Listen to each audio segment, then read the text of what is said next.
Hi, welcome back to the Dylan Rounds case. Welcome if you're currently here in the live chat. Today we're going to be talking about a range of stuff from looking back at the previous comments of the last video. There was some interesting discussions. If you did miss that and the video itself, where I was looking at the theory of Brenner destroying burning evidence using footage too of a potential spot where it could have took place, as well as analysing it, make sure to check my previous video out after watching this one. I'll provide a link down below in the pinned comment section. Today we will also be looking at the Find Dylan Rounds Facebook page. There's a couple of interesting posts and I think a bit of drama as well, so we see how that goes. It might tie in with my introduction to this video about not so much predictions but where things stand at this moment in time within the case and my observations, okay, because I'm seeing a shift and change and stuff, okay? And then if there is time afterwards, I guess maybe have a little look on the Google Maps or something, just check out some of the little bits and bobs, if there's any updates of images, things been added, because we noticed it with Lucin Airport, so we'll just continue that pattern, because you never know what may pop up. Also, shout out to Ellenberg, Cleo, the Playful Witch, and Maria, especially Maria, for last night in their super chats. You know, it was like almost like right at the end as well, so it's like, whoa, wasn't expecting that. So that's good of them. I'd say in recent time, it's been arguably more quieter in terms of, you know, statistics, but the actual discussions in the live chat and the talk and the focus has actually increased. So that is a positive. Let me know if this sounds weird, but like, for some reason, when covering the odd case, especially if it's been done for some time, so you've been able to settle down within it, if I see statistics drop, it encourages me to like keep on covering like the stuff as long as there's things to cover. Is that strange? Because I know maybe in other people's minds it would be, right, time to jump ship, time to move on to the next hottest case, but it doesn't seem to work like that in my head, so I don't know, that's just how things are. Also, speaking of which, you notice the camera angle is pointing down a little bit, exposing a bit too much of me. Ooh, how bad of me, you know. To be honest, it kind of sets up the whole, I guess, impression for Kaylee. Yeah, Kaylee. Gotta do an impersonation of her voice. Not done that yet. She seems very passionate about me impersonating her. Kaylee, I believe, comes from Salty Pancakes community. There's a high chance Kaylee will not see this because she probably just doesn't follow the channel. But if there is anyone in the chat right now that follows Pancakes or knows Kaylee, feel free to send on the link or just say, oh, have you checked the video out? And then maybe give the timestamp, okay? Because referring back to the impression, it's not always, you know, the voice. It can just be the facial expressions, like with Betty Hayward. Okay, she's gone quiet since, but, you know, padlock, lock and key with certain channels, you know, maybe not permission to go here and go there, visit this, visit that. Sounds a bit dodgy that, but, you know, Betty Hayward, more like this. And then when asked a question, I like bad boys. Yeah, pretty much. The Brookie one. We've seen it several times, of course. Yeah, it's gone quiet, but the pose will never be forgotten, where you hold the camera up and it's like, mixtape please, don't mix me. Something like that. Was there any other facial ones? Well, Kaylee, of course, because with this dodgy camera angle and the way the top's exposed, it's more like tilt your head one side, like that. Something like that. I don't know what that trend is. You know, the trend within this case seems to be quite a few nurses involved and quite a few people that either have the head tilted sideways in the profile picture or they've got a bit of surface area shown. So I don't know if that's the latest trend, but I guess time will tell. We'll see if it appears on TikTok anytime soon. Probably call it a new challenge or something. Degenerate challenge. But yeah, that aside, in terms of my raw observations right now, in terms of the Dylan Rounds case, okay? New allegiances appear to be forming, or you could say pre-existing allegiances are reformed, I guess. How long in the works? I don't know. Maybe stuff behind the scenes. You know, you've seen it with No Thanks. You've seen it with Pancakes. They seem to be supporting one another in some way or another, maybe. But look, this is the thing, right? You think about it, just like any real life event, you can get it where people hate one another, but then when another bad person comes in, and those people who hate one another equally hate that one other individual that's come on in, then there's a bit of common ground, there's a bit of a consensus. So that's how then they get together, they get brought together because of an external negative going on. It's very simplistic, and it does happen, right?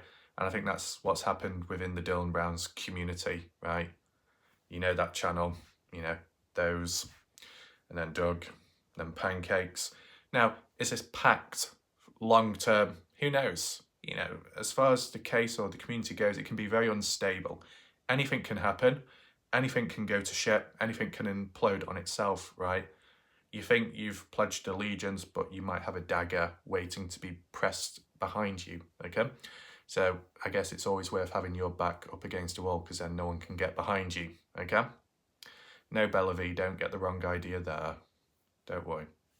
Speaking of Bellevue, we've not seen too much movement yet, but I'd say it's under control, so don't worry about that, okay? But yeah, you got these allegiances appearing, and then these other connections also supporting one another. Definitely, to an extent, a hierarchy list of these like sub-links of people, sub-cells, right? Groups forming, emerging, re-emerging. It's like, interesting, okay? Was it always around? You never know. But as I said, there might be some people getting screwed over more than others, right? From last night's chat, I think it was either Tom Evans or it was another individual talking about the Shack Ladies stream. I think it was actually Tom Evans saying how Salty Pancakes went off on one, whatever that was. Maybe it was another meltdown, but some people were saying it was worse than ever. And I was like, oh, okay, let me check it out. I went on the Shack Ladies video. It wasn't there. So I didn't know where it was. Went to the community tab. The video's been privatised or something. It's not been removed, just privatised for now, from the looks of it. There was the odd few comments asking where it was, and then basically the Shack Lady responded simply with, I'm being threatened with a strike on my channel. And that's all she said. So I don't know who's caused this strike, no idea. And I don't even know why. Did you go against TOS? Don't know. Is there someone with a bit of a gay obsession or some kind of grudge? Maybe. You never know. Have I personally been threatened within the Dylan Rounds case? Of course, we've seen the resistance, but have I actually been threatened? Not really, but other people have. Okay, Ty, supposedly, Lance Kelly, supposedly, in the past, they've been threatened. Kind of makes sense if they've been out there physically in the area. Maybe getting too close to the truth, you never know. Shack Lady, from the looks of it now, threatened. Is she out there in the area? No. But what other reason to why there'd be resistance towards her? Because she allows people onto her show, in which the person issuing the threat may not approve of that guest, maybe. As for my channel, possibly the reason why there's not been threats to an extent is because I'm not allowing people left, right and centre onto the video. And it wouldn't work anyway because it's not a format of live, it's live premiere, different. And because I'm not actually in the area of lucin, I can't be done for that either. So it kind of whittles down the options. Really, what's left is more frustration, right? And annoyance within some people. And it shows, but because the only way they can express it is in text base. That's how you see it presented. And because it's public, everyone else sees it as well. So you know, you can't really do much, or you just make yourself look worse. And I think that's what people have done within the case, okay? Arguably and questionably, based off language used, the only time I was technically threatened was from the user on YouTube called Easy90, who has a dog profile picture, who's on, you know, certain channels out there. And just because there was a fake account of them on my channel at the time when they were watching, the person said, you better block or get rid of that person now, because if you don't, I'm coming after your channel. And I've repeated that example several times, but first of all, consistency. Recalling events, it's necessary. It's a simple exercise to demonstrate. If I kept changing the story, then it doesn't do much good for me. So that's why there's consistency there, because that's what actually happened. And some people would have seen it. And it's like, I wonder what would have happened if I didn't block that user at the time who was a fake account. What would Easy90 would have done to my channel? What, tried striking me? Tried coming after me? Harass me? Who knows? It's unknown of, but arguably that was the only time where, to an extent, threatening language was used. But because I was a good boy, I let it slide, okay? So, yeah, who knows what happens next? But I think, in a way, if you didn't want misinformation, you didn't want confusion, you didn't want drama or the heightened drama, if no interviews existed on YouTube except for Candice Cooley's maybe, then you probably see a reducement in all of the problems, right? Not everyone will agree with that, but I'm sure some people will agree. I guess what you got to ask yourself, and this is the template and the format you could use, if you came across someone who didn't agree with you or had issues with you, or you came across someone that does agree with you or you're on neutral terms, you can still use this template and just simply say to them, hello, do you have a problem with me? Yes or no? Followed by the question, what are those issues? Followed by an additional question or a separate one of, do you want Dylan rounds found? Yes, no. Followed by a sub-question of, do you believe that my methods are helping the case or worsening it, if that's a word, okay? Making it worse, going backwards. Choose one and then explain below it. And maybe a final question would be, how can it be resolved, or how can there be some kind of understanding formed? You simply ask those questions, you might be able to get to the bottom of it, because at least from some of the people I've come across that had issues with me, I just simply said, what's your problem? List it down below. Do you have any questions? List it down below. Answer, answer, answer. Done, done, done, sorted, piss off, and that's it. Not that bad, okay? Under control to an extent. So I think that's maybe what other people need to do. Is it far past that now? Is it too late? Depends who you come across, right? But yeah, you just see these like patterns with behaviour, of course. And speaking of patterns of behaviour, like recently I was wondering where Ty Corbin went, wondering where Starcasm TV went. I think some people assume that two different people, two different channels. There was one video on Starcasm TV in which the person dressed up as a skeleton and overalls definitely sounded like Ty Corbin, but just in most recent time, maybe in the last 4 days or so, I don't know if it's through a misunderstanding or what, but Starcasm TV has changed their name to No More. Starcasm TV is now known as No More, okay? Hopefully that makes sense to you. They've changed the profile picture as well from the puppet to like a cat or some kind of ginger thing, okay? I don't know if Maria approves of that because it's ginger, but there you go. Still videos on their channel, but they've taken down quite a few of the others, right? Where it might have been aimed at other people. They did make a video about me when I was singing the national anthem. Never knew I had it within me. I guess the other discovery was I never knew how wide my mouth could open. Do not take that out of context, okay? But those videos have gone from the looks of it, okay? As for Agent Jessica, which I assume is a fake account of this real Jessica out there, because I randomly came across the real account of them, because it's the same profile picture and it was a more established channel. The Agent Jessica is a fake account and they've not uploaded in maybe a month or longer. And obviously I've not really been looking on the channel for a long time, but when I did look back, I noticed there was a couple more videos using deepfake AI technology of my face, first of all without my permission, consent, but also depicting me in a somewhat of a negative way, in a harassment type of way too. So technically goes against YouTube TOS. They've not posted since, don't know where they've gone, probably ran off, but the videos still remain on there. Strange behaviour by people, but you know, it is what it is. Certain obsessions form, some fade away with time, maybe others are reheated, okay?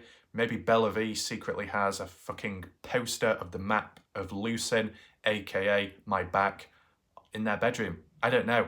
All kinds of odd things happen, right? But yeah, that account, Agent Jessica, been inactive since. Is there any other accounts out there? Possibly. All kinds of dodgy stuff, right? And that's the thing, that's the overall theme when it comes to the Dylan Rounds community case. This is where it's all stemmed from, right? It's been the catalyst. So you got to be on high alert almost 24/7, okay? So the people that have got screwed over more just need to be a little bit more alert. And the only reason why I would know how some things have played out or how they could play out is just because I've covered a case previous where dodgy stuff happened, right? So technically I've got a little bit of a head start, right? Will it happen in every single case? I don't know. Obviously time will tell. What about the Aidan Clune one? Well, because it's a quiet case that and it's kind of niche, maybe it won't cause as much trouble there. But if you drag people along with you or people follow you, whether you like it or not, then trouble could arise. But, you know, it is what it is.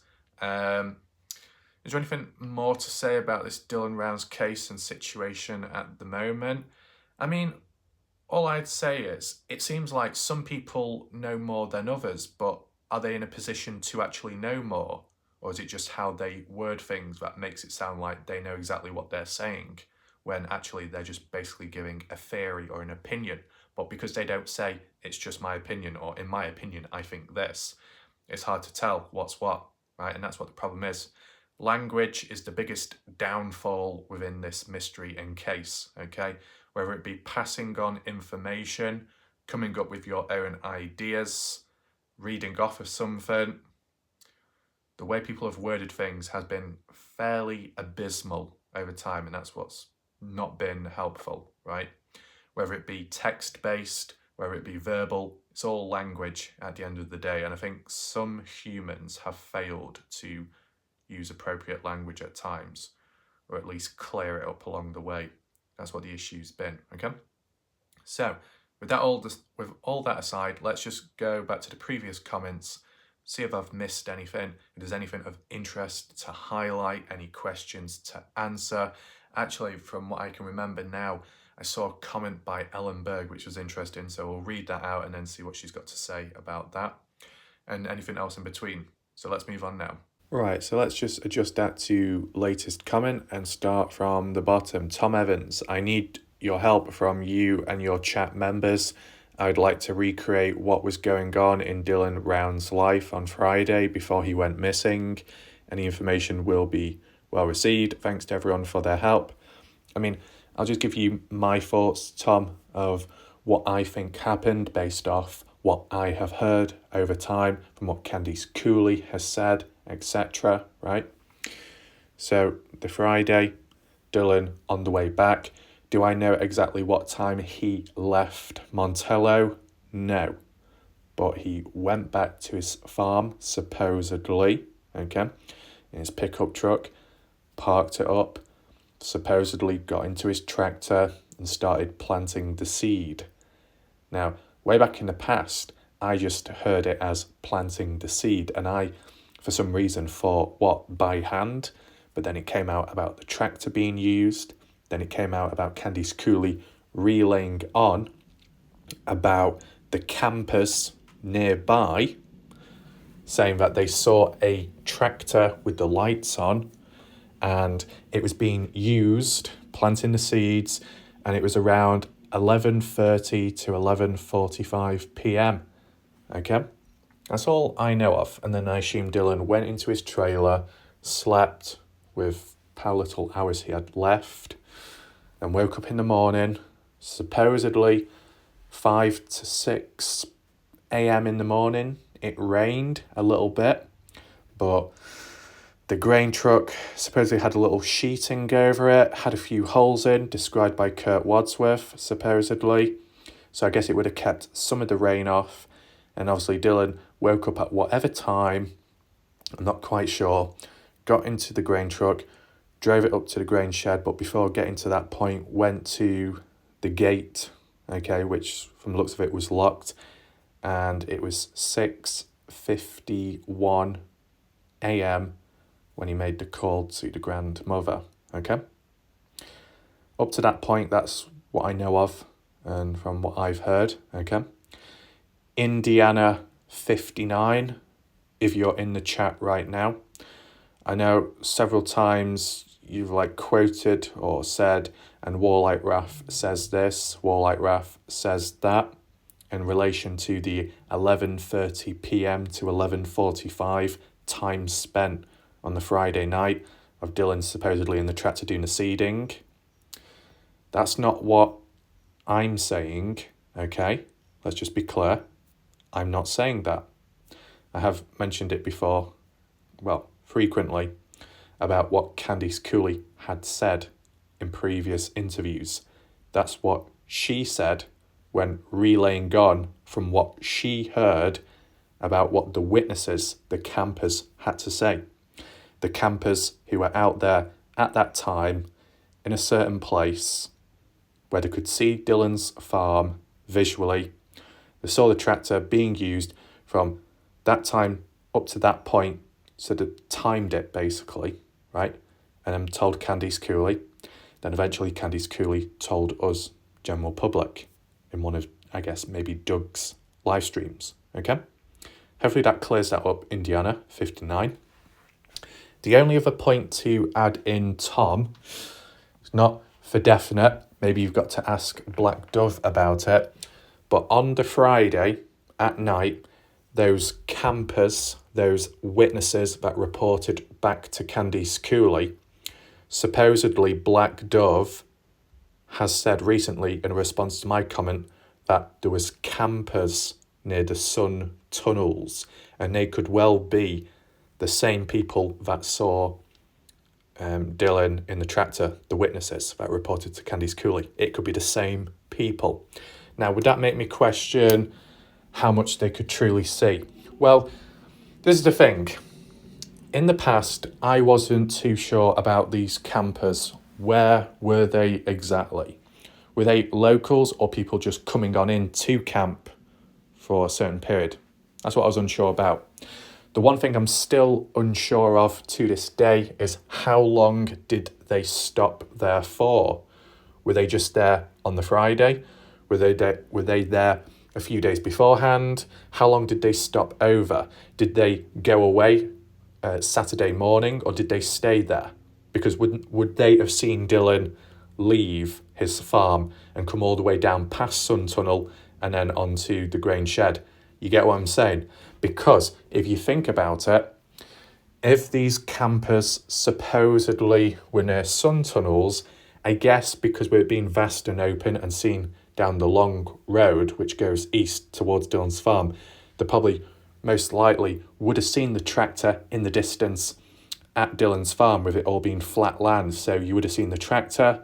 This talks about seeing lights, and obviously if you're at a distance at night time but you can see the lights on, that provides a bit of understanding, right? Maybe the campers at the time weren't too sure what machinery was being used or whose it was, but when reporting back to Candice Cooley and saying, well, what we saw at this time east over that way, we saw light, Candice Cooley could have said, you mean Dylan's tractor? Yeah. And then the campers are like, yeah, that's what we saw. and we assume Dylan was in his tractor doing what he was doing, right? So if the campers could see that going on in that direction, then if those campers were still present on the Saturday morning, the 28th, were they present to see Dylan driving down the road in his grain truck? Yes or no? That has not been answered yet.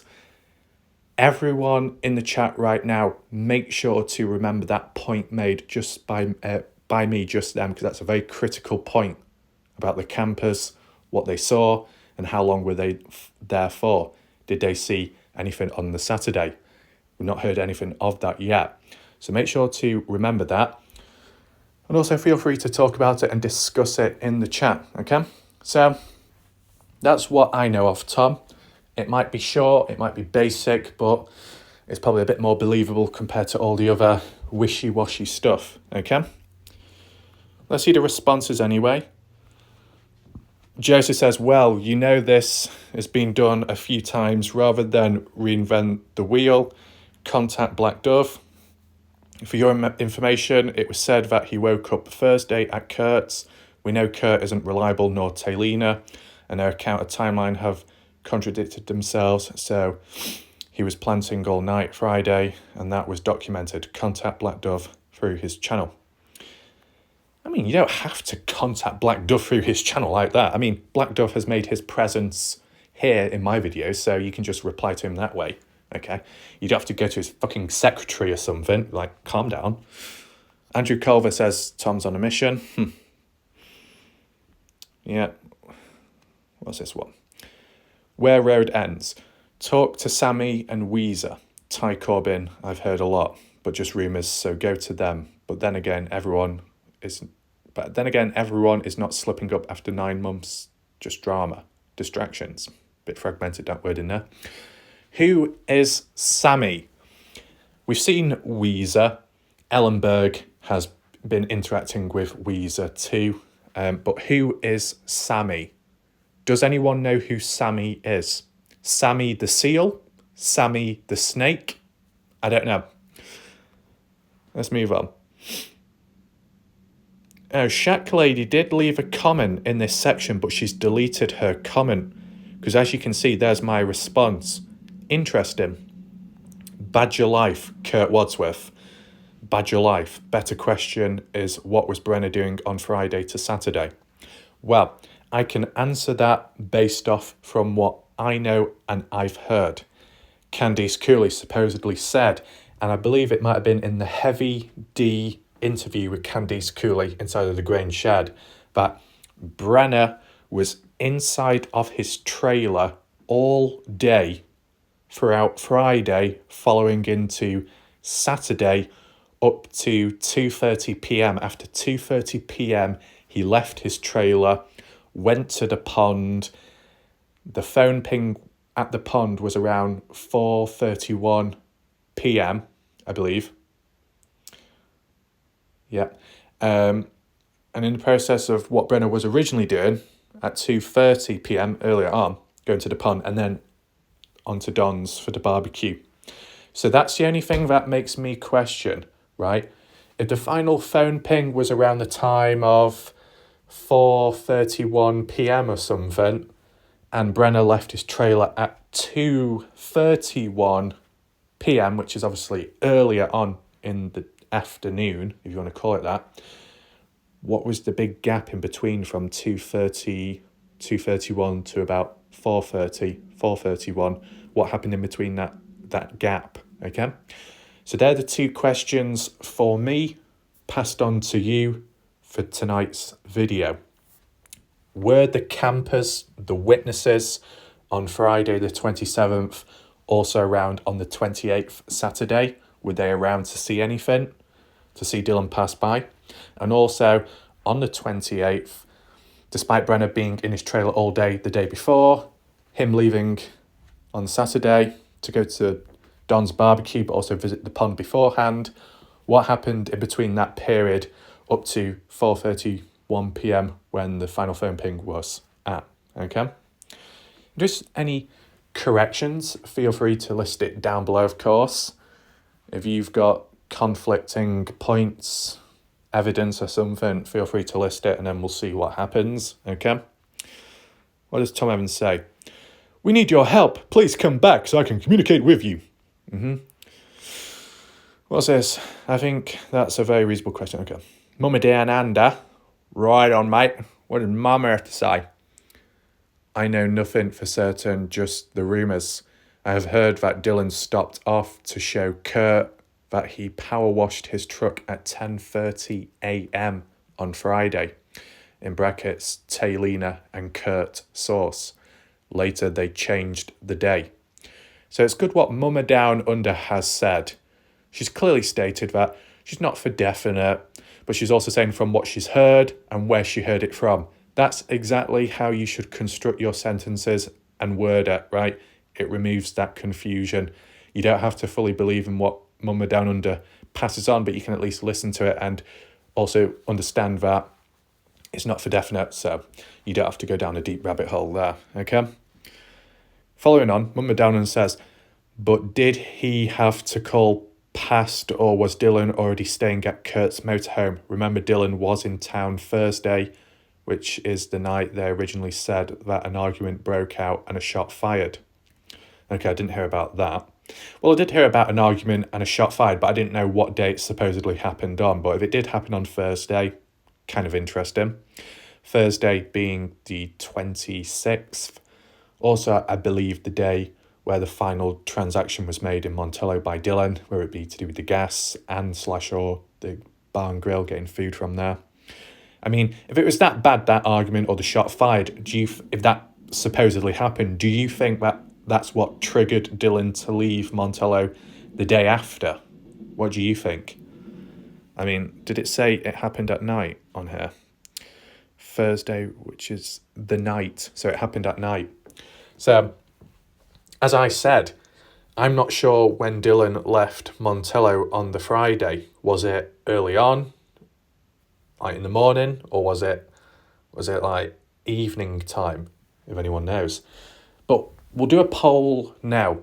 Under the circumstance that the argument and the shot fired occurred on Thursday, do you think that's what caused Dylan to leave the following day and head back to Lucin? Do you think that could have played a factor in him leaving? Feel free to vote right now.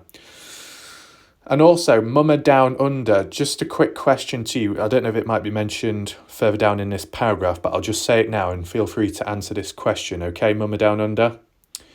This argument that broke out, was it the one between Brenner, Kurt, Don, and Dylan? Was it that? Or is that a completely separate one? That's all I just want to highlight, okay? Anyway, can you read him? So, Mummy Down Under goes on to say, this may be able to be checked by a call to the LE or the 911 call. They also said he had been in Idaho that week, possibly Tuesday, being Dylan, to pick up the seed for planting. He picked Chase up Wednesday 25th. On Friday, it was also claimed that after showing Kurt and Taylina his washed truck, he took a pump part to Dan Iverson. Dan Iverson being the farmer in which Dylan Rounds worked for during his last custom farming. Okay, so that's where Dylan worked. Dylan working for Dan Iverson to get that money, that check, from what we've heard of in past time, checking it in, putting it into the bank, and then returning back to his own farm work, right? Okay. And then Mama Down Under says, did he meet anyone at Dan's pivot or did he fix the pump? The next thing we know is that Dylan was on his tractor all night sewing his own pivot. Well, wouldn't say all night because Candice Cooley said 11:30 to 11:45 p.m. Not all night, technically speaking. Again, in brackets, neighbours said they saw his tractor with lights on working late into the night, early morning. that doesn't match up with what I've heard from what Candice Cooley has said as well. This is saying neighbours, but how it's been described by Black Dove, Candice Cooley, are like campers, like people camping out there. Unless it's dodgy American wording in which when they say campers, they don't actually mean people visiting the place, visitors and then camping out, but actual neighbours that use campers and RV trailers. Can anyone confirm, clear that up? Because I know Americans can use dodgy language when it means something else, okay? Because I've always been under the idea that it was people visiting, camping out there, like hikers, whoever, and then just happened to witness it. As for actual neighbours, not really heard of, okay? Right. Let's see where we're at now. So, Mama Down Under says, all I have mentioned is rumour, as is most of Dylan's case. I have questioned in the past if they have Dylan's pings from Saturday, then why not release his phone pings for the week leading up to the 28th of May? Makes sense. I think that would paint a clearer picture and show who we can or cannot believe in this. I also would like to know more about the armed people. Some say they were Mexican, that the family nearby had to escape from crawling through scrub to get away the same night Dylan went missing. And then on top of that, right from the very beginning, both Justin and Candice were receiving ransom calls from Mexicans, which Justin has confirmed and said that they would cut his fingers off. In brackets, see Justin interview. I think the more recent Heavy D one, so inside of the grain shed. Yeah, that's correct, Mama Down Under. That's where it came from. Yeah. Were they Mexican or was someone pretending to be Mexican? Seems to me both Mexicans and LDS have similar issues regarding a person's life choices. Are you tying that onto the gay theory? But like I said, apart from Justin confirming the Mexican ransom call, the rest is all innuendo and gossip. Also, the last communication Justin and Candice had with Dylan was Thursday. Karen, the grandmother, did she receive a call from Dylan on Friday, or was it just the Saturday morning? I would like to know with proof Dylan's phone pings for that week, but I don't think we will get them because it will most likely show that Dylan was staying in Montello most nights, which will cause another round of gossip. Okay, let me just reread that so I internalise it. Or was it just Saturday morning? I would like to know with proof Dylan's phone pings for that week, but I don't think we'll get them because it will most likely show that Dylan was staying in Montello. Oh, the gossip about Dylan being in Montello all that time and then pushing the theory with Kurt and that relationship. Yeah, I can understand that, why, about that gossip. Mama Down Under says, hopefully we will learn more on the 27th of February when Brenna goes to court again, and keeping my fingers crossed that if Dylan is out in that area, that Earthworm Infotainment and he brings them home, search teams find him this spring with assistance of the cadaver dog. Thanks, Tom, for always asking pertinent questions. Okay? Tom Evans says, the one thing I would like to have defined is why the trip to Idaho on Friday, what was said in the phone call with John. Trip to Idaho on Friday, but then I'm sure Mama Down Under said a trip to Idaho the Tuesday, a few days beforehand, to get the seed. That makes more sense, that one. Mama Down Under says, answering a question you asked in live chat, it's my understanding that Dylan wasn't fully fenced and that he allowed the livestock to drink from his pond and allowed neighbours to use the pivot water pipe, as it was apparently fresh water, and saved them from going to Lucin Pond for water. This was said by Candice Cooley. Correct, Mama Down Under. I know where your thoughts are going, as I had similar thoughts regarding that. I mean, yeah, Candice Cooley said that farmers, locals, or people nearby within the area were very grateful and positive towards Dylan for Dylan allowing them to come over to get that water. So there was positivity around that. There wasn't like frustration, there wasn't conflict. It was quite cool, right? What does Tom say? If Dylan had grown a crop, the crop would have been wiped out by the free-range cattle. None of this adds up. Maybe.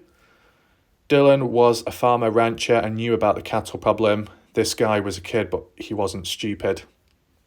Okay, some valid points there, I guess. Yeah. Yeah, unless it was in just certain designated spots, areas. I mean, from the footage we've seen of Dylan's farm, there's not like fences all around, or at least around his farm or the perimeter. Doesn't seem to be. Okay. What else do we have? H2O, is that chew? Chew? Chewy? Chewbacca? I don't know. We got Nick.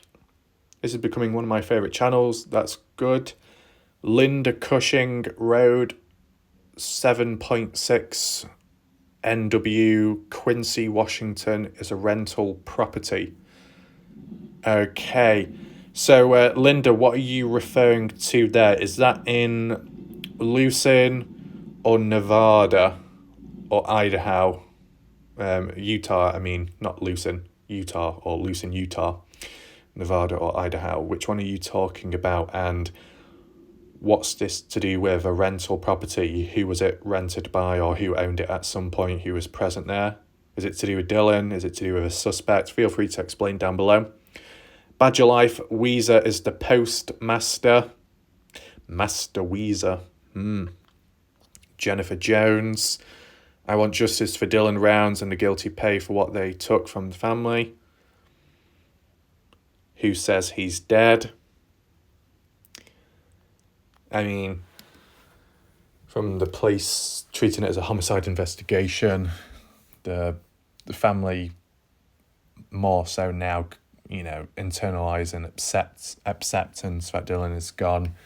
And I guess just the length of time it's gone on for, 7-8 months? So yeah. Glenn, had to miss another one, but I'm catching up. You'll get there.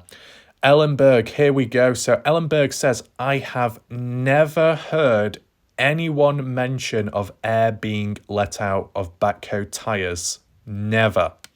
So Ellenberg, providing you clearly heard what I said in the previous video, I'll just say it again, just in case, that from what I've heard, just by normal humans over time, when it came to the backhoe, and it might have been mentioned in my original backhoe analysis video, the one I believe you, Ellen, commented on, saying that's not Kurt's backhoe. Do you remember that? The backhoe at the grain shed, you said wasn't Kurt Wadsworth's. Kurt already has one back at his place. That's from what I heard of you in the past. But in that video at the time, there was some other people commenting, and it might have been in the live chat, not the comment section. That's maybe why you didn't see it. And people were saying that, oh no, it was the FBI that let the tyres down so it couldn't be moved by Kurt. They didn't want it to be moved, taken away, and that's why the FBI did it. That's what I heard, okay? I don't know if that's the truth, but that's what's been suggested, okay? So you, Ellen, saying, I have never heard anyone mention of air being let out of the backhoe tyres. Are you on the same wavelength with what I've just said, or do you think letting air out of the tyres for other reasons? Kind of like how Heavy D and his crew let air out the tyres when they're going over thick snow because it helps with the driving over that terrain. Or are you on my wavelength of letting the tyres down completely so it can't be moved? Which headspace are you in at the moment, Ellenberg? Feel free to list it down below. Indiana. What does Indiana say? Oh, fuck me. Oh, fuck me. That's long. Wait, actually, I think I did answer it. We'll read it anyway, quickly. So apologies if I do speak a bit quick. It's just because when we get this long text, it can get a bit long, okay? Origins. Origins of what? Right. Candice said Dylan phoned her on Thursday, 26th May, saying Dylan was excited. His first crop was coming through. This teaches us that the seed was laid prior to Thursday, 26th May. As to when Dylan first started laying his seed does not come into account here for me to say what I am trying to say. If the seed was coming through on Thursday, 26th of May, why was Dylan then out on late Friday night laying a new lot of seeds? So here we come to the origins of this part of the story. Campers saw a tractor with lights on working late into the evening. Some say Dylan was out all through the night laying the seeds, where we then have Warlight Raff stating this was only for 15 minutes, late Friday night, 11:30 p.m. to 11:45 p.m. Well, as I said earlier in this video, and if you didn't catch it already, it's not what I'm saying, it's from what I've heard of Candice Cooley, and she's not changed the story since, from what I know of, okay? So where does this information come from? That it was only 15 minutes, Candice Cooley, as I said. Because if Dylan had already laid the seed, what was the 15 minutes late at night for? Dylan does not seem the type to have left out a possible 2 lines of seeds to do later, if even that much. So going off this yet to be confirmed information, as of yet nothing, and I say nothing in this case has been confirmed other than a phone found in Lucin Pond, I would then speculate to myself that this 15 minutes was to cover up a possible buried body under the crop itself, and a quick layer of seed there to cover it up, the dug ground marks. After all, Kurt's backhoe was at Dylan's farm that night, and days after, prior to Ellie taking it away, then Ellie then returning it, the backhoe left it at the grain store, not Dylan's farm. So we are back to that phone call from grandmother Karen at 6:51 a.m. on Saturday 28th May. Has his phone call been officially confirmed other than Candice, who seems was only born to divert us from the real truth due to Ellie requested silence? One thing for sure, Dylan was not shot in the grain store, punched or hit with something other, because if so, that grain store would have been sealed off completely. There are no markers of sprayed blood on any items within the grain store or on its walls, and what remains to be seen to what was found in a small dug-up hole within the shed with a longer, shallower hole seen also. Nothing has been confirmed by Ellie. Speculation, rumours and blatant made-up lies is all we have got. Okay. The next part in this case is to see what happens on Brenner's next court date, and is he going to make it there without any more delays? Because any more delays will surely show us all there is something reason behind it, and will only reinforce it. With such a long time passing of being in jail, no one can say what the judge recommends as a prison sentence. So the fact that Brenner could actually be released from that date, forcing Ellie to make an arrest on Brenner prior to Dylan's body being found, whatever cock-ups Ellie made at the beginning of Dylan's disappearance, I'm sure they are on the case now. If they didn't care for a conviction in regards to Brenner, there would be no delays, and Brenner would have faced his charges for his gun felonies. And Brenner would be sitting in prison right now, minus the time already spent in jail prior or free. What is a shock here is the egos, the hate machine of what should be a banding of people coming forward to pray and hope for Dylan's return, dead or alive, to bring closure to Dylan's family and all those keeping Dylan's name out there. On the upside, we have come to learn the characters of some of the players in Dylan's life and how they fit into Dylan's storyline, and it all makes for a true crime reading. We are all hooked up on this case, but if any one of you thinks you know better than others, following Dylan's case without any actual facts, and I mean without any actual facts, should just stand back and let this case unfold. I may be a contradiction to myself, if only to be proved I'm wrong. It is the only way at this moment of time to be shown what is proved to be right. Signed, Sausage Brain. Okay, interesting. Yeah, and then I confirmed it. Right. We'll continue reading the comments in a second, but I need to do a direct response to Indiana right now. So firstly, the talk about the 15 minutes spent doing the seeding, what Dylan did in his tractor. That's not coming from me directly, that's me passing on from what I've heard of Candice Cooley in the past in a previous interview she has done, okay? I've said it a few times now in this video, but just to drill into people's minds the provenance of where it came from, okay? Kind of like how Mama Down Under worded hers, okay? So yes, it's what the campers saw. They saw a tractor, they saw it being used, and I guess Candice Cooley associated that with, well, it's at Dylan's farm, so it must actually be Dylan in the tractor. Now, of course, Candice Cooley wasn't there to see Dylan in the tractor. The campers, from the looks of it, weren't up close to see Dylan in the tractor, and maybe they don't even know who Dylan was, so it's just all assuming. So I can understand why Indiana would then go on to say maybe there was a possibility that that wasn't Dylan in the tractor, but the suspect, maybe Brenner, disposing of Dylan, and because it was 15 minutes, and because the seeding supposedly already took place beforehand, there was no need to do any more seeding in terms of Dylan himself. So it was more of a 15-minute job of disposing Dylan. Right, I can understand that. But the one thing that counters all of that, providing it's the pure truth, is that the following day there was a direct phone ping by Dylan in different spots. So you'd assume Dylan was in, control of his phone at the time to a certain point. And the fact that at 6:51 a.m. in the morning that Dylan made a call to Karen, the grandmother of Dylan Rounds, right? And you'd think that the grandmother, hearing Dylan on the phone talking, you would know if it's, family, you'd know if it's Dylan or not because of his voice. I don't think we're going to get professional impressionists turning up on the spot to do a perfect impression of Dylan Rounds. Okay, I know I do impressions, but I'm not around 24/7, okay? So that's what I feel dispels it. And you know what? I am going to do a singular video regarding some of these points. I don't care how dead the video is. I don't care how fucking dead this case might go, no pun intended there, because I know statistically it's dropping off, but there are still things to cover and I'm still going to plow on in, okay? So don't worry, it's all under control.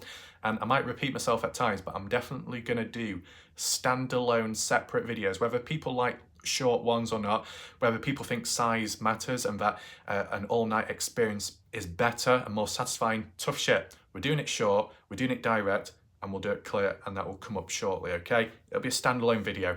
I don't know if it will be done as a live premiere, maybe not, but just as a heads up, if it is done as a live premiere, it might be short, okay? Just so you're aware of that, but it's all under control, okay? Anything else to be talked about? The seeding, well, this is the alternative idea. If it was Dylan actually in the tractor, because Dylan's got his pivot somewhere, wherever that is, and then nearby, whether it's behind the trailers, I can't remember from what angle, you had that like little, what do you call it, a rectangle? What you've seen on maps where it looks like there's all scrape marks going through. Is that a little patch for maybe planting a few seeds? Because if Dylan has designated spots, he's got the main pivot there, followed by a little field here where he could plant some stuff, then maybe that's why he did a little bit extra. Maybe because he heard about the rain coming in the following day, he thought, well, I bet I might as well make the most of this, plant this now so the seeds don't get ruined, but also take advantage of this rain, which will help the ground, the nutrients, and help the growth of what's been planted. But the leftovers, which I don't have time to plant right now, that can just go back into the grain shed. Maybe that was the method there. Now, moving on to the backhoe, Indiana. I've not done a video on this yet, but this will be a standalone one, so it might be repetitive now, but it will definitely need to be done in a separate standalone video because not everyone will listen in to this or watch along all the way through this video. So that's why short direct videos are needed, and we're getting into that pattern and cycle now. But regarding the backhoe, which is supposedly Kurt Wadsworth's, and from the looks of it, it seems to be, because even though Ellenberg said it wasn't, which is a bit confusing, the backhoe was originally at Dylan's farm, as you said, Indiana. We've documented it, we've done the before and after. We eventually found out, oh, it's at the grain shed all of a sudden. Why is that? Was it directly by Ellie taking it away? Well, from what I've heard, and this is credit to Glorin Dellen, Glorin Ellen, Gloria, hallelujah, praise the Lord, get your LDS Mormon Bourbon book out and disco night in the church. I don't know what you're talking about, but you know Gloria, last video, that footage I presented to you, okay? It was just a short clip of the burned barrel. That's by Gloria, Glorindel, Utah Crime and whatever, the channel. As I said, there are a few more clips to show with that footage as standalone videos, like the dirt mound, the backhoe, and I'll briefly explain the backhoe now, but I will reiterate it in another video so it's more direct so people can listen in and lock on, okay? All under control. That backhoe, from what some kind of guy, I don't know if it was a guide or a local, but some guy with a beard, a blue top, who was present there with Gloria, with Kurt Wadsworth, and Salty Pancakes, and then some other people in the background. When they got to the backhoe part, the guy in the blue shirt said the backhoe was originally used, I guess by Kurt Wadsworth, to drain the pond at Dillon's Pond. We can do a map analysis later on in that other video to explain it. Dillon's Pond, not Lucin Pond over that way, which is, what is that? Northwest of the grain shed, which is like 1-2 miles away, which is near the wash. Not Lucin Pond, not where the phone was found, not where the pond was recently dug up and drained, as Candice Cooley said. That's Lucin Pond. Dillon's Pond is at Dillon's farm, okay? At his farm, you saw that pond area where the trailers were nearby, right? The backhoe that was at Dillon's farm was used to drain out the pond nearby. Why not? Because it's next to each other. It would make sense. And that's what was done at the time. And then, from what was said in this Gloria video, which was months ago, as I said, the guy in the blue top said, I think it was Ed Harshberger, told Kurt Wadsworth to move the backhoe back to the grain shed, or move it to the grain shed, because it was needed for other uses. Okay? Who knows what for, but that's how it was worded.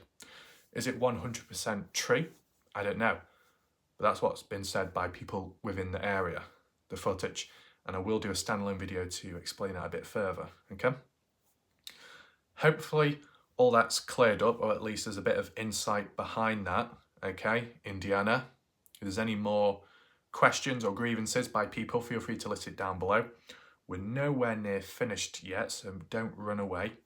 Let's return back to the comment section on YouTube and continue reading. Right, so after this comment by Indiana, do we have any other longer ones? We've got Smooth Fishing. Wondering if the round container is a can of tobacco, like a can of dip that they put in their lip. Okay, just a quick reference point, that's to do with the previous video, what I did, where we were looking at the ground and we saw that circular thing on the ground near to the burn barrel, and that's what Smooth Fishing believes it could be. I agree, Smooth Fishing, that is another possibility. Aside from it being maybe hair gel, it could be some kind of tobacco thing, okay? Black Dove, oh shit, he's got a long comment as well. Oh well, we might as well read it out. Vocabulary exercise today. Black Dove says, the original things have been spun a lot. That's why it's important to go back to basics and finally figure out what's true and what's BS from the start, and start examining the people who said things as factual early on. That, I assume it means yet, those things, figure out what was true and what was lies. Early on, it came out that the gun and key fob were found. Later on, it was disputed, then finally disclosed as true. Yeah, what are you talking about, Black Dove? Are you talking about people disputing it, i.e. on YouTube, YouTubers, locals? Or do you just mean Candice Cooley? Because Candice Cooley did originally dispute the key fob at least, but she was advised to by the LE, because the LE at the time accidentally released the information about the key fob only being returned on the Nam Us report of Dylan Rounds, if you remember. But as for the phone, I do remember the phone in the early days were talked about on YouTube saying it was found, but then it was disputed, and then it was eventually found. Okay, so I don't know if you're on the same wavelength as me, Black Dove, okay? Right, Black Dove also says, all that made me find this situation to be strange came out early on. The locals, the items appearing, evidence being overlooked, all of that was early on. Nothing of interest has come out in recent months except ad hoc explanations of what was covered up.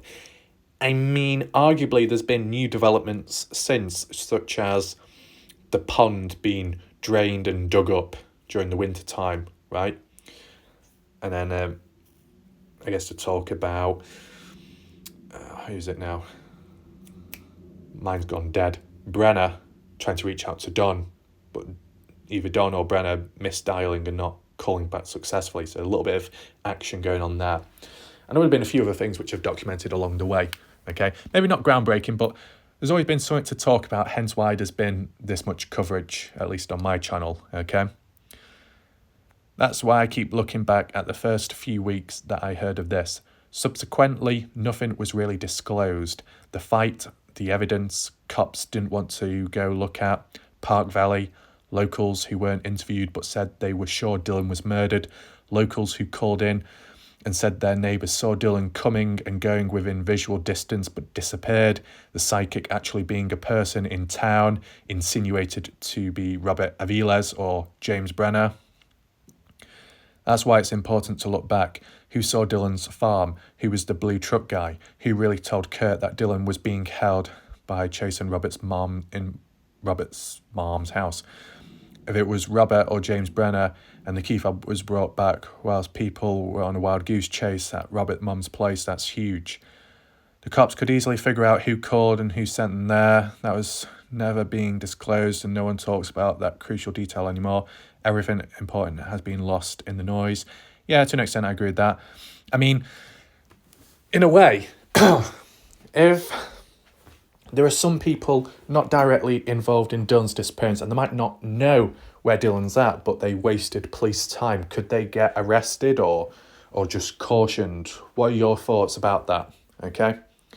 Like, if it's on a very serious matter, you probably could get in trouble. Or if you did it on a regular occurrence, that as well can lead to getting in trouble. But if it's just a one-off, is there much punishment around that? We'll do a poll right now, okay? Not too many today, but we'll do one now. Do you feel the likes of Kurt Wadsworth talking, whether it be from hearing it from psychics or maybe from James Brenner or someone else, about Dylan being held hostage in Montello, do you think an act like that, and maybe by other people as well who may have done things too, as a form of misdirection, wasting police time, do you feel those people will get in trouble somewhere down the line within the Dylan Rounds case, or were they just cautioned and then that's it, over and done with? Feel free to vote right now. What does Christy say? Final comment. Fingerprints on the phone found in Lucin Pond. I learned that fingerprints don't go away with water even after months or years. It was an issue in the Kylie Rodney case where Ellie said when searching for fingerprints on Kylie's car, rest in peace. So I assume Christy means fingerprints were found on the car of Kylie Rodney, despite it being submerged in water. Okay. I mean, yeah. It's if that's truly the case, interesting comparison, because you think about it, Dylan's phone, found in the pond, what fingerprints are on that, if there is any. But if, like, the gun and the key fob were cleaned down and returned back to the trailer, Dylan's, was the phone cleaned and rubbed off any prints? And the only other thing I would say is, whilst the gun and key fob being returned back is a bit odd, cleaning it of evidence and prints makes sense. But if that's the same person who did that, who also touched the boots like Brenner and also disposed of the phone, why weren't they cleaned off, like off prints too? Why only be selective with some items but not others? Clearly, they're not a mastermind, of course, but a little bit disruptive thinking and actions taken there. But yeah, that's it of the comments. Of course, make sure to list down below your thoughts, reactions and opinions about all that was talked of. Okay, so that portion of the video turned out significantly deeper than expected, and it was also good how Tom Evans left his comment there with the replies and responses too, like from Mama Down Under, because it provided a bit of additional backstory to what may have gone on, and at least it allowed me to be able to maybe counterpoint, but also add to it from what I've heard of, okay, whilst doing the provenance of where it came from. So I think that's all good. That probably will even rechange or actually change the idea of the title of this video. I can't ask for suggestions right now because I would have already titled it by then, right? Probably can call it something like the 26 or the 26/27th reassessed, reanalyzed, interesting information found, or analysed, I don't know, something like that. You need unique video titles to stand out from one another so it doesn't get lost, as Black Dove would say, in the noise of all the other stuff, right? So yeah. Also, right now, if you've just joined the chat, if you just joined this video, or if you're new, welcome. If you want to hear about what's been talked about in the title, this deep talk of all these events going on around the 26th, 27th, you want to hear about key critical questions about the campus, about Dylan, what was he up to, motives behind this and that. You want to hear it all, you want to hear about it being under control, make sure to rewind to the beginning of this video. If you want to do it now and then be on catch up, or if you want to watch live now and then catch back to the beginning later on, you can do so, okay? So now what we're going to do is probably go on the Find Dylan Round's Facebook page and see what post I mentioned there. There is a post by Candice Cooley, so we'll check that out, and we'll also check the comments. Sometimes the Candice Cooley post might not be too significant, but because it's directly by her, sometimes it triggers the comment section to want to ask questions towards her about certain stuff, and then she answers. So we can definitely take a look at that, see if there's any contradictions, any misinformation, any mishaps, mess ups, whatever it may be, get to the bottom of, okay, and then look at some additional stuff too. Okay, so this is the first post by Candice Cooley, posted yesterday at 3:18. And she says, I would like to take a minute and thank everyone who continues to send us some of the most kind, thoughtful, and absolutely amazing tributes in regards to Dylan. They will always remain a treasure to us and will remind us of how much our son has touched the world. The letter below is from a very kind couple in Utah that also offered their help. I believe this will help everyone understand what Dylan sees in the land. They see it through the same eyes. So I can't click on the photos because it spazzes out as for Facebook. But I said it's like well, it's not handwritten, it's more typed up, maybe on Word document and then printed off on paper, of people that may have been out there searching about. The only contradiction, what I will say, and I'll highlight it in a second because it's kind of critical. Okay, so I know you can't see the text, and if I do click on it, it will spaz out, so I can't. You'll have to check yourself. But it's like to do with the couple, the people that went out there looking at the scenery, looking at lucin, finding rocks, collecting them, like a little souvenir as well, to remind themselves about Dylan, okay? So it's like trying to take it in, the atmosphere, the presence, the visual look of the place, how vast and open it is, and finding some little artifacts, if you want to call it that, or memorabilia or whatever, right? And Candice Cooley approves of this, saying it's very nice what's been given, it's really nice for people to do that, and we will treasure it. But why is Candice Cooley not criticising this couple? You know, it says the couple that offered their help. You know, why did Candice Cooley approve of that but not approve of Lance Kelly or Ty Corbin or some others going out there searching, helping, looking for Dylan as well? That's what I don't understand, unless it's because this couple reached out directly to Candice Cooley and said, can we help? And Candice Cooley may have said, sure, you can. And maybe it was around the time of when you were able to go out there at some point. That's all I can think of. If it's not that, then it seems biased and selective of Candice Cooley. I'm not saying that's 100% the case here, but it kind of goes one of two ways. You get what I'm saying, right? As for this boot, if I'm correct in saying, from what Candice Cooley said in a past post, and I did document it on my channel, so you can check back if you can find it, of course. There was like a table, not a table, a cupboard, an open cupboard or something, or a shelf, which had all it was like a shrine of Dylan. It had things to remember you of Dylan, photos, old photos, and then a boot. And supposedly that boot was from back in the past when Dylan was younger. This boot is not the boot found, or one of the boots found behind the dirt mound. It's not the same one, okay? This boot is supposedly of Dylan's, but when he was much younger, okay?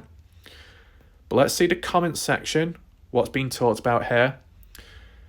Teresa Smith, I drove from Virginia to the West Coast last spring. Utah is surely one of the most beautiful places in our country. Not hard to see why Dylan wanted to live there. Okay. Kenny's Cooley and Justin, we're still here behind you and praying every single day. Got a little photo there of Dylan. I think it's a sticker. What does she say? Candy says thank you.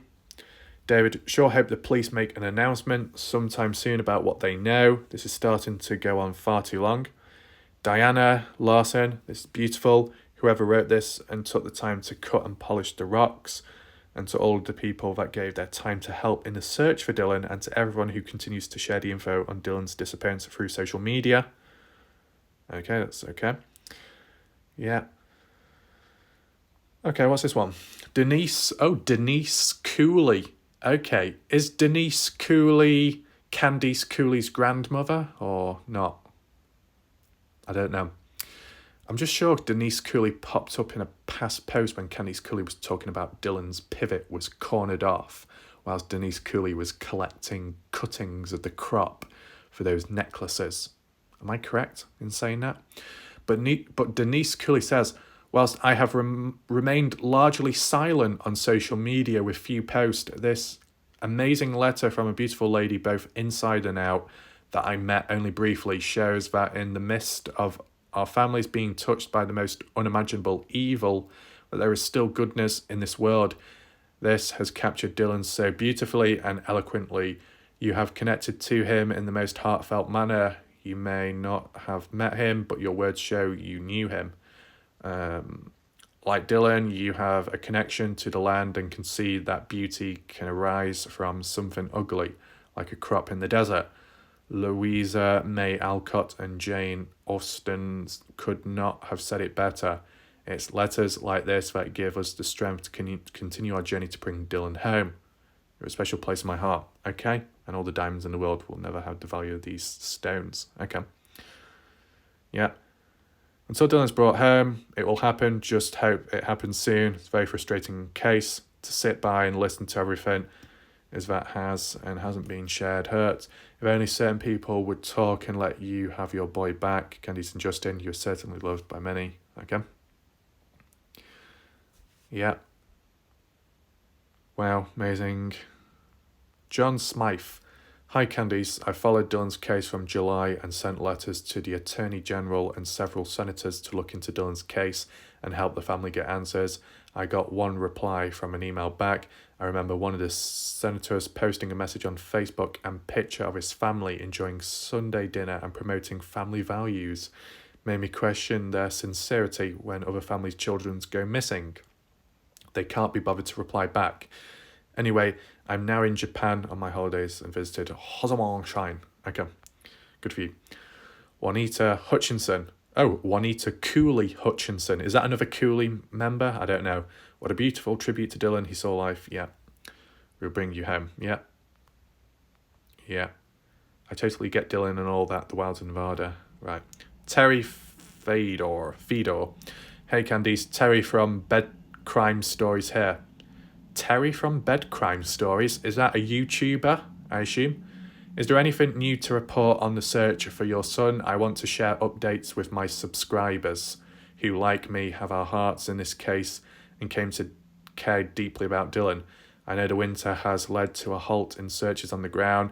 Is there anything else going on? Can you shed light on what you're hoping to do next in your search? As ever, prayers for you and your whole family. Dylan's life matters. You'll deserve whatever closures can be. Answers.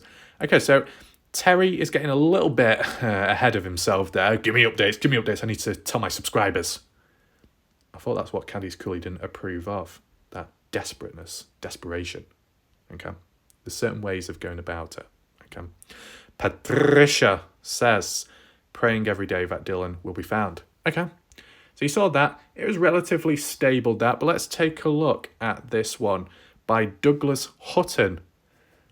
Oh, shit. Shit, this is Doug from No Thanks, isn't it? Oh, shit, this is the first time I've actually seen Doug from No Thanks on the Find Dylan Rounds Facebook page. And this was on the 6th of February, 2241. The only reason why I supposedly have the impression that this is Doug from No Thanks is because it says Doug, and Doug is short for Douglas, and the last name Hutton. I didn't know that was Doug's name originally, like his surname, but I guess in recent time with certain channels talking about No Thanks and mentioning his last name, it tied together. And I did do just a mini search on Google just to confirm it. When I did type in Doug Hutton, it came up with a photo of him. I think it was an older photo, but it was him, so we can confirm that, okay? So Doug says the No Thanks family will not let anyone fail you in this case, okay? So it's interesting, right, that Doug has actually appeared on this page, because I've never seen him before comment, so that's interesting. Let's see what people have to say. Get rid of that bastard on the screen. There we go. Bree Clark says, grisly true crime with Gisela K. No bull over there. Knows what she's talking about. Written books about different things related to crime. Okay. Edna says, I like her too. Shelby says she's the best. Wait, grisly true crime with Gisela K. I've heard of a user on my channel called Grizzly or Gisley. Oh God, that sounds a bit wrong the way I worded that. Probably, I'm sure it's Gisley or Grizzly, one of the names. But I don't think it's related to this person here because the one I saw on YouTube didn't have videos on their channel. But yeah, let me know if you've heard of this person. Jacob Adams says, what about Diesel Brothers? I've seen their interviews with Dylan's parents. Jazz Girlson says, Diesel Brothers have a TV show, so most don't consider them YouTubers. Interesting that, because from what some people have said on YouTube is that the Diesel Brothers are no longer on TV anymore, or they've had a break from it. In the midst of that, they have most certainly been quite active on YouTube, the Diesel Brothers, Heavy D Sparks, the whole channel. You think about it, that interview that took place with Heavy D and Candice Cooley and Justin inside that grain shed, as well as the very first video that took place at the beginning, right? When Heavy D came in like the first week of June or something, did the flyby over, looking about the area, the farm and the grain shed, right? All of that footage, all that documented and recorded with their camera crew wasn't for TV purposes. It was directly meant and uploaded to YouTube. Is Candice Cooley aware of that? Yes or no? In addition, in between that period of Heavy D and his crew going out there, the first time meeting up with Candice Cooley and Candice Cooley's new husband, when they did the flyby over and stuff. From there on after, the next thing Heavy D and the crew did was go out there with a meet up with Lance Kelly and Ty Corbin in Montello, Bald Eagle Mountain Range, going about there, looking at the mines, mine shafts, going inside of them. He had Alan from the Mountain Labs Fortress start, climbing down into the holes and the mine shafts and stuff as they were all in there talking with one another, right? And then later on, that's when Heavy D went back out to meet up with Justin and Candice Cooley. So does Candice Cooley and Justin know about the time Heavy D and his crew worked with Ty Corbin and Lance Kelly? Did Candice Cooley caution and tell Heavy D off? You know what I'm saying? Because the whole, we allow this person to go out there and search, we acknowledge that person, that covers the case, but we don't approve of this person, we don't approve of that person. And it's like, are you aware, Candice Cooley, that the people you may be working with right now also sided with the people you don't like from the past? Has that been talked about and discussed? Because if not, then maybe it should be. You know what I'm saying? Let me know your thoughts in the chat. That's a very critical point. So hopefully people in the chat right now are listening. Feel free to talk about that, okay? What does Jacob say? One of the brothers has a YouTube channel where multiple search and rescue videos were posted. True. Okay, he's posted it several times. Yeah, that's just a photo of the video. Jazz Gilson says, yes, they do, but they are TV personalities. Oh my God, what is it with the delusionalism? Yeah, TV personalities. How does that justify uploading it to YouTube compared to other people uploading the same thing to YouTube and being criticised? But Heavy D isn't, and that crew, because they're on TV. So what? The more popular they are, they can be excused for doing similar actions as other YouTubers do, which they're called out for, but Heavy D and the crew aren't. Seems a bit double standards there. And of course, if they're no longer TV personality or they're not appearing on that section as much now, then technically they're not really TV personality anymore. Former TV personality, ex-TV personality. You know what I'm saying?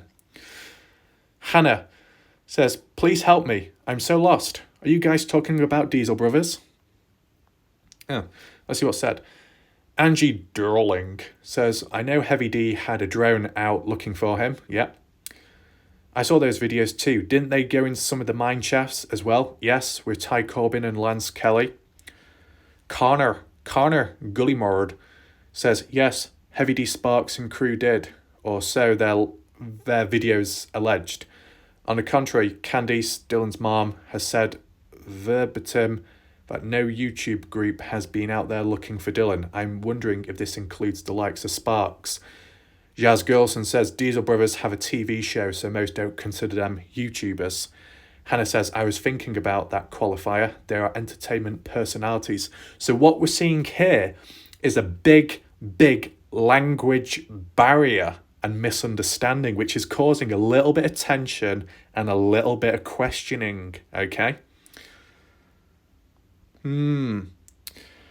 Gary Martin, okay, says, not in this post, but the Diesel Brothers have spent thousands of dollars unselfishly looking to help and find Dylan or any trace that might come up with, but unfortunately they didn't find Dylan. If there were more people in the world like those guys, this world would be a better place to live in. Many thanks goes out to the Diesel, Dave and Heavy D for all the efforts they put into this. And I'm sure Dylan's family were very appreciative for everything those two guys did and helped. Hannah says, that's what I was thinking. They're good old Mormon boys. They spend so much money helping people. Yes, they film it, but that just gives them money to help more people. I love the Diesel Brothers. I was about to be crushed if I got credible info that they weren't who they seem to be. I'm definitely Team Diesel Bros. I mean, what you've got to acknowledge, Hannah, whilst they could be good old Mormon boys, in recent time they were supposedly, questionably caught up in the scandal of one of the sponsors they were advertising on their channels, which was to do with that Scotland, own your own land and become a lord. Okay? Supposedly it's like a dodgy sponsor, and it's not. It's more of a lie. It's a scam, and supposedly other YouTubers have proven why it's a scam, and yet Heavy D and his crew kept sponsoring it in their videos because they were receiving quite a bit of money. Some people were supposedly saying that maybe Heavy D was being paid millions to keep on talking about it and sponsoring it in their videos so they couldn't go back on themselves, and that they even filmed a video near Christmas time or so, or just after, where they went down to Scotland to prove that it was real, but still people questioned and doubted it, and it's not been brought up since. So you got to look at both sides of the story. Yeah, you can say the Diesel Brothers and what they do is really good, and it seems to be the case with the way they document it, but they could, and there's always a possibility that there might be some dodgy stuff going on at the same time, but elsewhere, okay? Such as those sponsors. So just make sure to be aware of that. As for people in the chat, have any of you in the chat come across any YouTube channels that sponsor the Become a Lord own land in Scotland? Earn like a 1 square foot of land, and you can choose where you want it. Have any of you heard about that sponsor? Because I have, okay? Right, let's move on. Gary Martin, yes, I truly believe these guys are not fake or just doing it for the coverage. They are truly deep down good guys that comes to the rescue of all kinds. Douglas Doug from No Thanks says, let's be honest, besides their great looking beards, they're just good dudes in real life.